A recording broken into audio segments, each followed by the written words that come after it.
Social aspects of clothing. Social aspects of clothing मतलब क्या हुआ कि हम सबको बेसिक नीड होती है, जैसे रोटी और मकान होता है वैसे कपड़ा भी एक बेसिक नीड होती है ह्यूमन की। और हर किसी को अपना फिजिकल अपीयरेंस अच्छा दिखाए, वो एक सोसाइटी का जो है एक डिमांड होती है। It has various social aspects. और किस तरह से हम कपड़ा पहनते हैं और कौन सा कपड़ा पहनते हैं उसके ऊपर भी सोसाइटी पे एक इफेक्ट पड़ता है, चाहे वो डिजायरेबल हो, जब हम अच्छे कपड़े फैशन वाले कपड़े पहनते हैं, लेटेस्ट कपड़े पहनते हो, या फिर अनडिजायरेबल हो जब हम गंदी तरह से शैबली ड्रेस होके जाते हैं। सो कोई भी कितना भी इंटेलिजेंट अगर बच्चा हो, लेकिन अगर वो शैबली ड्रेस्ड हो तो उसको कोई नहीं अच्छे से एक्सेप्ट करता है सोसाइटी में। So it has to be correctly or incorrectly interpreted in terms of class, income, belief and attitude. आपके कपड़ा देख के पहले ही लोग जो है एक परसेप्शन बना लेते हैं कि आप अच्छे हो, बुरे हो, स्मार्ट हो, नहीं स्मार्ट हो। सो बेसिकली आपकी क्लास क्या है, आपका इनकम क्या है, आपका को देख के लोगों को क्या बिलीव्स होते हैं या क्या एटीट्यूड है आपका, उनका लोगों को पता चल जाता है। Even when they are not talking to you, आपको दूर से देख के ही वो बता देते हैं। So for example, if you are wearing expensive clothes can be a sign that you are coming from a very rich family, या फिर you are into spending too much of money. Similarly उल्टा होता है, dress codes जो है हम इसीलिए apply करते हैं, जैसे लॉ के स्टूडेंट्स के ड्रेस कोड्स होते हैं, डॉक्टर्स के अलग से एप्रन्स होते हैं, किसी भी आप स्कूल में चले जाइए तो उनका एक ड्रेस कोड इसीलिए होता है ताकि हम जो है सबको बराबर देख सकें इन दी सोसाइटी। ठीक है। और इसी तरह से जो है अब तो डिस्को पार्टीज में भी ड्रेस कोड्स हो गए हैं, और themed based parties, kitty parties में भी अब ड्रेस कोड्स हो गए हैं, because it becomes as a social aspect of clothing. ठीक है। अब आ जाते हैं socio psychological aspect of clothing. एक सेकेंड, ये इधर वाला ऊपर चला गया है और इधर वाला नीचे आ रहा है। सा साइकोलॉजिकल एस्पेक्ट्स ऑफ क्लोथिंग की अगर हम बात करें तो आपकी साइकोलॉजी क्या होती है उसके ऊपर डिपेंड करता है कि आपने क्या कपड़े पहने। अगर आप किसी पागल को देखिएगा तो आपको समझ में आएगा कि वो कैसे फटे पुराने, मतलब उसको कोई वही नहीं होता है कि वो किस तरह के कपड़े पहने। He has no desire of wearing good clothes. So that is the psychological aspects of clothing, because पहली चीज, it helps in the perception of people. आपने वो सुना होगा, first impression is the last impression. आप पहली बार जब किसी इंटरव्यू के लिए जाते हैं तो यू वेयर अपने हिसाब से, आप अच्छे से बन के जाते हो। अगर आप शैबिली ड्रेस्ड होगे तो लोग पहले ही इंप्रेशन में आपका अच्छा इंप्रेशन नहीं निकालेंगे, right. So it has the first role, primary role in building or avoiding relationships.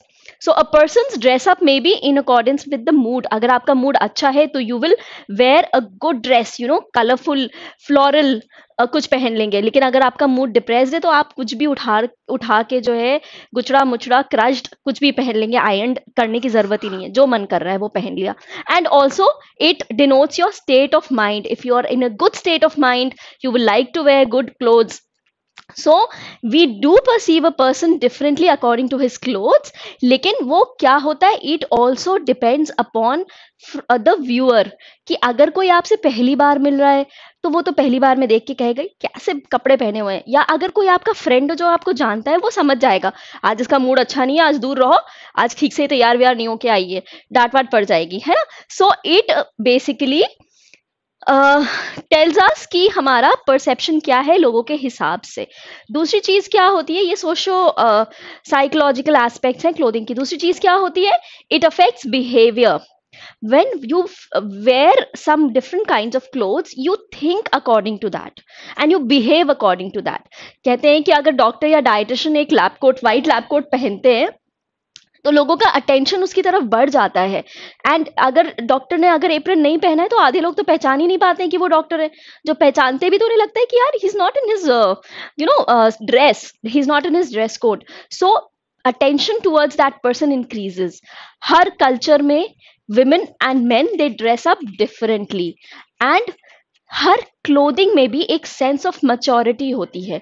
अगर आप किसी बड़े इंसान को बहुत मतलब फनी क्लाउन वाउन बना हुआ हो वैसे कपड़े पहना दो तो आप लोग ये क्या पागल जैसा कपड़ा पहना हुआ है, right? So there is a hint of physical maturity in one's clothing and it also changes according to age and the type or nature of work also defines the clothes because जैसे white collared होता है, white collared का कपड़ा कहाँ पहना जाता है? In office work.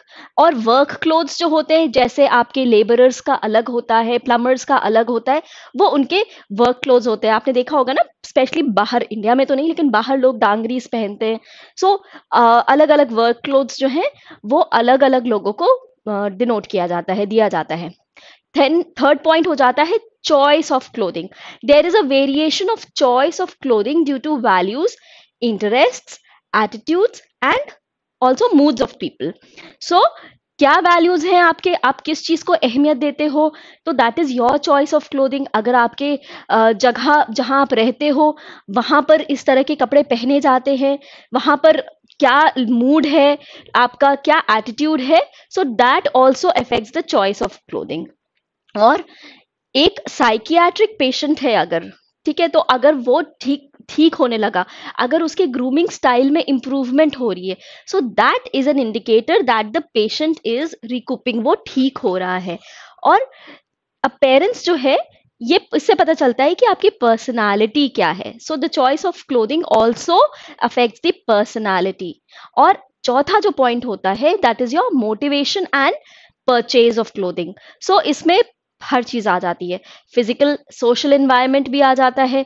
एक अगर आप एक किसी जगह पे रहते हो जहां पर धोती कुर्ता जहां का समझ लीजिए ट्रेडिशनल कॉस्ट्यूम है, so you wear that to show your sense of belongingness to that group, है ना?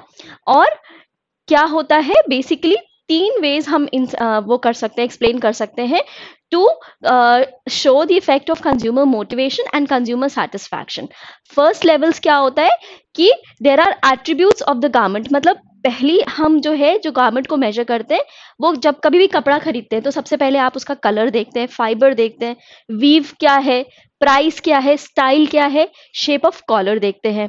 सेकेंड लेवल पे हम देखते हैं कि इसका सफाई, मतलब कहीं ऐसा तो नहीं है कि सिंपल सिर्फ इसको ड्राई क्लीन करना पड़ेगा तो आपके लिए बहुत महंगा पड़ेगा, या अगर हम इसको धो देंगे तो ये रिंकल्ड हो जाएगा। तो ये हमारा कंज्यूमर सेटिस्फैक्शन के लिए दूसरे लेवल पे हम कपड़े को चेक करते हैं। और तीसरे लेवल पे हम क्या चेक करते हैं कि relation of selection of clothing bit and the relation of the interests and the values in clothing और जनरल इंटरेस्ट। अगर हम मान लो साड़ी खरीदने के लिए गए हैं, हमें सूट दिख गया है, तो हम पहले देखेंगे कि सूट हमारे काम के लायक है कि नहीं है। So is am I interested in buying that suit और नॉट, तो वो हो जाता है हमारा तीसरा एस्पेक्ट, ठीक है। कुछ लोग जो है प्राइस भी देखते हैं। फिर एक होता है शॉपिंग बिहेवियर एंड सेटिस्फैक्शन। जब हम कुछ भी खरीदने जाते हैं तो पहली चीज मान लीजिए हमको जो है अपने लिए जीन्स खरीदनी है, तो जीन्स खरीदने के पहले ही हम आधा होमवर्क तो घर से करके जाते हैं। आजकल कौन सी जीन्स फैशन में है, चौड़े पैरों वाली प्लाजोस टाइप की जो जीन्स होती है, कुलॉत्स टाइप की जो जीन्स होती है, जिसका वो आजकल फैशन में है, मतलब जो पैरेलल टाइप की जो जीन्स चली है आजकल, है ना? तो आधा रिसर्च हम पहले देख लेते हैं क्या ट्रेंडिंग है, क्या क्या मिल रहा है, एंड उसके बाद हमारी चॉइस जो है लिमिटेड हो जाती है। मन में बना के रखते हैं कि हाँ हमें वैसी ही टाइप की जीन्स खरीदनी है। फिर हम कौन कितनी शॉप्स विजिट करते हैं उस पर भी डिपेंड करता है कि हमारा क्या चॉइस है।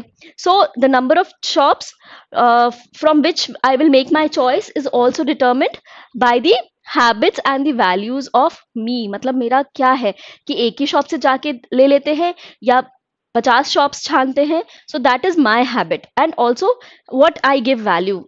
I think that this shop will give me this correct amount, correct price, and correct design that I'm wanting. So I'll go to this shop only. फिर status. Status also manages the shopping because जितना higher status होगा हमारा उतनी ही specialized shopping हो जाएगी। फिर price. Price is also a limiting factor. And एक और चीज होती है awareness of brands, कि हमें पता है कि जो है लीवाइस है, चाहे कोई भी ब्रांड है, तो वो अच्छी जीन्स उसमें से मिल जाएंगी, तो हमारा शॉपिंग सेटिस्फैक्शन हमको वहीं से ही होता है, उसी ब्रांड का खरीद के। Age age differences in psychological aspects of clothing क्या होता है? अब छोटे छोटे बच्चों के लिए क्लोथिंग इंपॉर्टेंट नहीं होती है। जो टॉडलर्स होते हैं, जो इन्फेंट्स होते हैं, उनको आप कुछ भी पहना दो, वो कभी ये नहीं कहेंगे कि मुझे ये नहीं पहनना है, वो बोल ही नहीं पाते हैं, राइट? प्री स्कूल चिल्ड्रन, उनको क्या अच्छा लगता है? उनको कलर्स, ब्राइट कलर्स चाहिए। एनिमेटेड हो, एवेंजर्स का ड्रेस बना हो, मिनियंस बना हो, तो उनको अच्छा लगता है। Also they like soft texture clothes like velvet और फर। सॉरी। कार्टून इमेजेस अगर बने होते हैं तो वो बहुत इंपॉर्टेंट होते हैं। अगर उनको कपड़ा का साइज भी शायद वो नहीं देखते, अगर उस पे कार्टून बनी होगी तो they want to buy that dress, कि इस पे जो है मिनी माउस बनी हुई है तो I want to buy this. Adolescence के टाइम पे, जब 16-17 जो एज होती है, उसके टाइम पे क्या होता है, बच्चे या तो अपने पेरेंट्स के ऊपर बहुत निर्भर करते हैं कि चूज माई ड्रेस, या फिर अपने फ्रेंड्स के ऊपर कि मेरे फ्रेंड को लेके जाऊंगी मैं, उसको जो पसंद आता है वो मेरे लिए अच्छा होगा। सो अडोलेसेंस में चेंजेस जो हो रहे हैं बॉडी में, it makes the children or maybe the adolescents insecure, so they become very sensitive towards clothing, and that is why they need approval and acceptance। और इसी तरह से जो है adolescence जैसे होता है, इसी तरह से जो है ओल्ड एज में भी यही हो जाता है कि साइकोलॉजिकल नीड्स एल्डरली की इतनी ज़्यादा हो जाती हैं अदर एज ग्रुप्स के हिसाब से कि उनको भी अप्रूवल चाहिए होता है। अगर वो कुछ खरीदते हैं तो वो 10 लोगों से पूछते हैं कि बताओ ये कैसा है, because they find dependence on other people. उन्हें लगता है कि पता नहीं मैंने जो खरीदा है वो अच्छा लगेगा कि नहीं अच्छा लगेगा, so they ask a lot of people. And ease and comfort is the essence of their clothing style. उनको बहुत ज़्यादा चमक धमक, बहुत ज़्यादा डिज़ाइनदार कुछ नहीं चाहिए होता है, उनको चाहिए होता है कंफर्ट हो और easy रहे उनके लिए, easy to wear, easy to wash. So they want soft, sober and easy to wear dresses, and they do not prefer spending much on their clothing also. तो क्लोथिंग जो है एक सोशल पर्पस सर्व करता है, जैसे कि खाना जो है हेल्थ का पर्पस सर्व करता है। ये डोरोथी डिकिंस ने कहा था। So according to Dorothy Dickins, clothing serves a social purpose just as food serves a health purpose. ठीक है, अब हम बात करते हैं फैक्टर्स क्या रिस्पॉन्सिबल होते हैं for selection of clothes. Basic factors क्या होता है? एज बहुत बड़ा फैक्टर होता है। ओकेजन, आपकी फिगर कैसी है, क्या फैशन चल रहा है, और क्या कलर थ्योरी, वो तो सभी को पता है। Age, style and pattern of dress changes according to age group.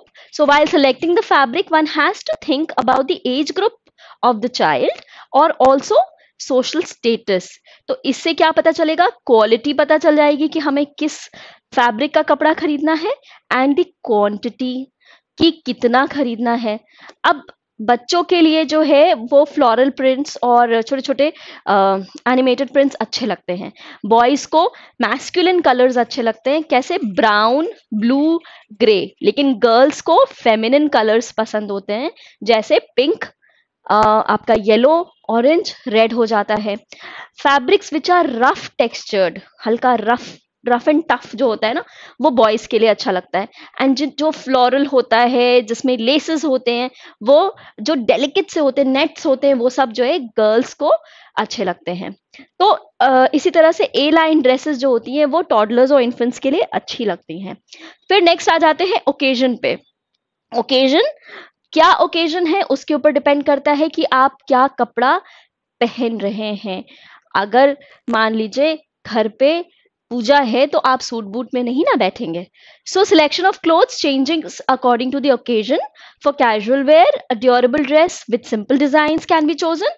लेकिन अगर फेस्टिवल या ओकेजनल वेयर है तो new styles with bright pattern are chosen with elaborate timing and decorations. So they are selected with bright color and therefore they are also used for special occasions. अगर आप normal दिनों में अगर आप चमकीली dress पहन के बैठ जाइएगा तो लोग कहेंगे क्या हो गया है ना?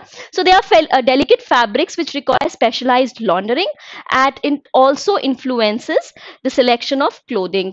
अडोलेसेंस जो है फिजिकली चेंज हो रहे हैं, डेवलप कर रहे हैं, ग्रो कर रहे हैं, so they either want to conceal their figure, या तो छुपाना चाहते हैं या फिर शो करना चाहते हैं। सो दैट इज वाई उनके स्लीव्स, कॉलर्स, लाइंस उसी हिसाब से बने हुए रहते हैं। ठीक है।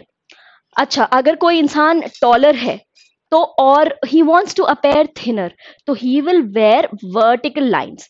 लेकिन अगर कोई जो है मोटा है तो वो हॉरिजॉन्टल लाइंस पहनता है, तो मैंने बताया ही है।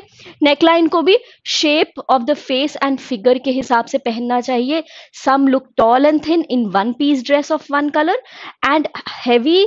अगर हिप्स को कंसील करना है, हैवी बस्ट्स को कंसील करना है तो ब्राइट टॉप्स को पहनना चाहिए। सॉरी, हैवी हिप्स को कंसील करना, मैंने सही बोला था।